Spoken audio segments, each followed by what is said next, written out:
میں ان باتوں کو دہرانا نہیں چاہتا جو میرے بڑوں نے اس اسٹیج پر بڑے قیمتی اور اچھے انداز میں پیش کیے. آج میں ذرا حق راست سے بات کرتا ہوں اور ایک آئینے کا ٹوٹا ہوا ٹکڑا آپ کے سامنے رکھتا ہوں اور رکھ کر آپ کو بتانا چاہتا ہوں کہ آخر وہ کون سی مجبوری ہے جس مجبوری نے شیخ کے بچوں کو بکری اور گدڑ بنا ڈالا ہے. آخر وہ کون سی دقتیں ہیں جس نے آپ کے پاؤں میں ڈالیاں اور ہاتھوں میں زنجیریں باندھ رکھی ہیں. آخر وہ کون سے مشکل حالات ہیں جس نے آپ کے چہروں کو ننگا اور سروں کو دیوانہ بنا دیا ہے.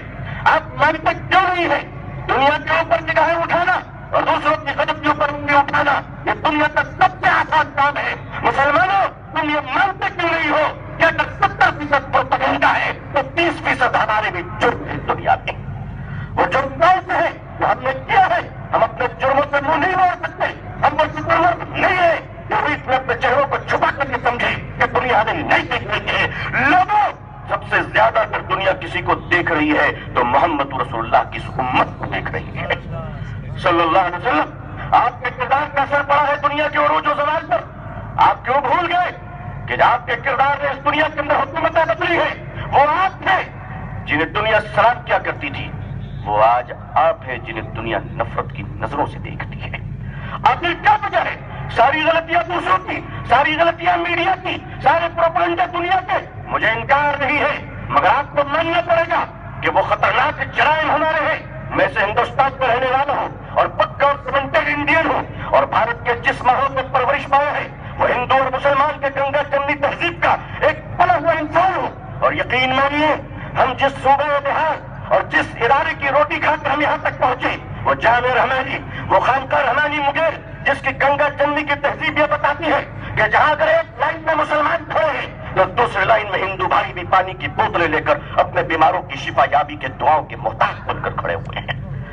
آخر یہ روایت کیوں ختم ہو رہی ہے؟ وجہ کیا ہے؟ عزیزان ملت, کبھی ہم نے غور کیا, کبھی ہم نے توجہ دی کہ آخر وجہ کیا ہے؟ بات کہاں پر ختم ہوئی ہے؟ نقصان کہاں ہوا ہے؟ ہم نے دنیا کے کچھ ملکوں کو اپنی چھوٹی سی عمروں میں دیکھا ہے. میں پوری ذمہ داری کے ساتھ کہہ سکتا ہوں کہ ہندوستان کے ہندو بھائی جتنے اچھے ہیں دنیا کا کوئی غیر مسلم اتنا اچھا نہیں ہے. ہمیں اپنے بھائیوں پر شک نہیں کرنا چاہیے. ہم ہندو بھائیوں کے شکر گزار ہیں کہ ہندوستان میں کاندھے سے کاندھا ملا کر انہوں نے امن و شانتی کے لیے ہمارے قدموں سے قدم ملایا ہے. یقین مانیے مسلمانوں ملت اور ہندوستان کے مسلمانوں یہ صوفی سنتوں کی سرزمین ہے.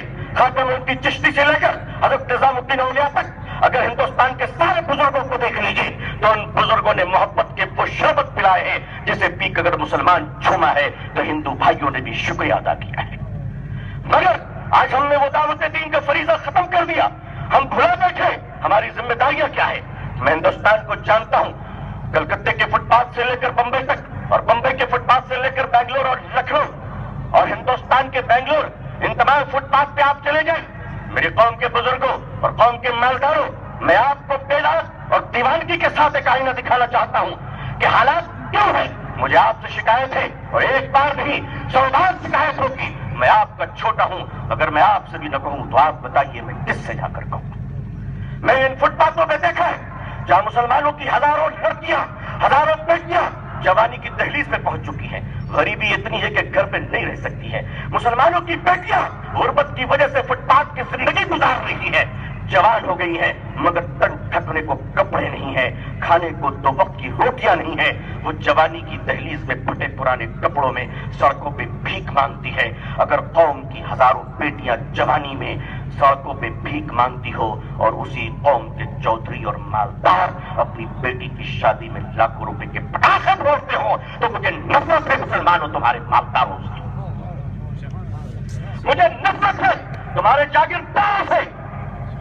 اگر قوم کے ہزاروں بچے سائیکل کے پنکچر کی دکانوں میں کام کر رہے ہو, قوم کے بچے اگر چائے کی دکانوں میں گلاسیں دھو رہے ہو اور ہم اپنے بچوں کے چوچلوں پر 50-50 روپے کی چاکلیٹ پر خرچ کرتے ہو تو مجھے نفرت ہے آپ سے. مجھے نفرت ہے اپنے آپ سے. مجھے نفرت ہے ایسے سماج سے جو سوشل جسٹس قائم نہ کر سکے. اٹھ جائیے اور کھڑے ہو جائیے اور دیکھ لیجیے کہ اگر برطانیہ کے شہزادے کو شادی کرنے کے لیے چرچ مل سکتا ہے تو مسلمان اتنے بد نصیب نہیں ہے کہ ان کو اپنے نکاح کے لیے خدا کا گھر نہ مل سکے. نعرہ تکبیر! اللہ اکبر!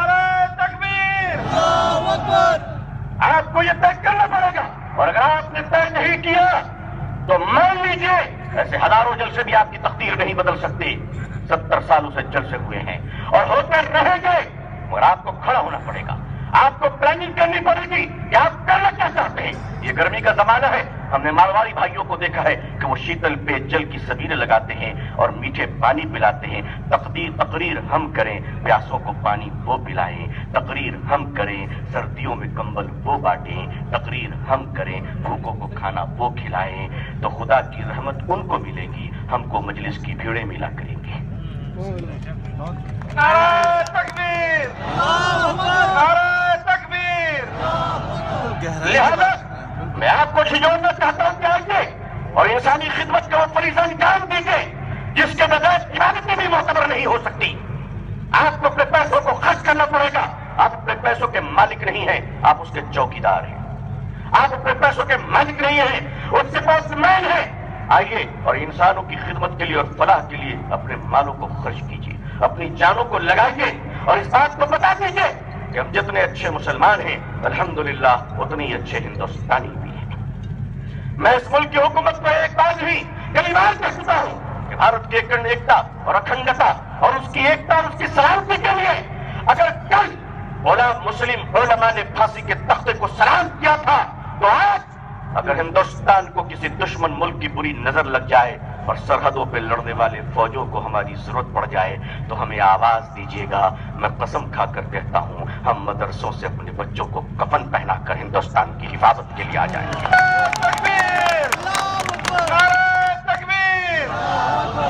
مگر میرے بھائیوں، آپ نے ہمیں سمجھا نہیں، ہمارے درد کو سمجھا نہیں. قصور ہمارا ہے، ہم نے آپ کو بتایا بھی نہیں ہے. آج میڈیا کے لوگ موجود ہیں اور ہندوستان میں میڈیا کی ایک اہمیت ہے، مجھے اس سے انکار نہیں ہے. میں پرنٹ میڈیا، الیکٹرانک میڈیا ان کے جذبوں کو سلام کرتا ہوں، لیکن ظاہر سی بات ہے ان کے جھوٹ کی تائید نہیں کر سکتا. ان سے صرف ایک اپیل کرتا ہوں کہ جہاں آپ اپنے ڈبے میں، جہاں آپ اپنے ٹیلی ویژن کے ڈبے میں ہماری ایک مظلوم بہن طلاق شدہ کو برقع پہنا کر لاتے ہیں اور اس کے ظلم کی کہانیاں سنا کر اپنی TRP بڑھاتے ہیں، وہیں ہمارے اسی سماج کے ایک ہندو بہن کو بھی بلا لیجیے گا جس کے شوہر نے 30 سال سے بغیر طلاق کے چھوڑ رکھا ہو.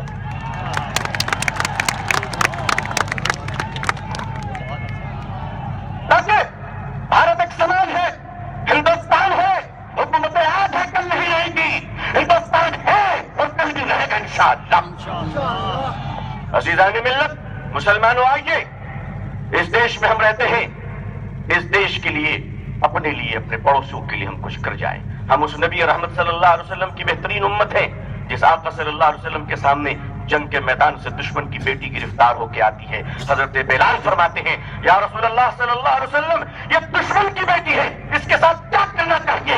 رحمت للعالمین نے دیکھا بیٹی دشمن کی ضرور ہے مگر بدن میں کپڑے نہیں ہیں، اپنی چادر اتاری اور کہا بلال بیٹی کو چادر اڑا دو. حضرت بلال نے کہا لڑکی مسلمان نہیں ہے. اللہ کے نبی نے کہا بلال بیٹی بیٹی ہوتی ہے چاہے کسی کی بھی ہو. اب اس جذبے کو فروغ دیجیے. آج مسلمانوں کے محلے میں مسلمانوں کی بیٹیوں کی عزت محفوظ نہیں ہے، آپ غیروں کی بیٹیوں کی حفاظت کیا کیجیے گا؟ آج اس بات کی ضرورت ہے کہ ہمارے مسجد کے صفوں سے لے کر مسجد کے محراب سے لے کر ہمارے جلسوں تک ہم آئے. ہم نے 70 سالوں سے ہندوستان میں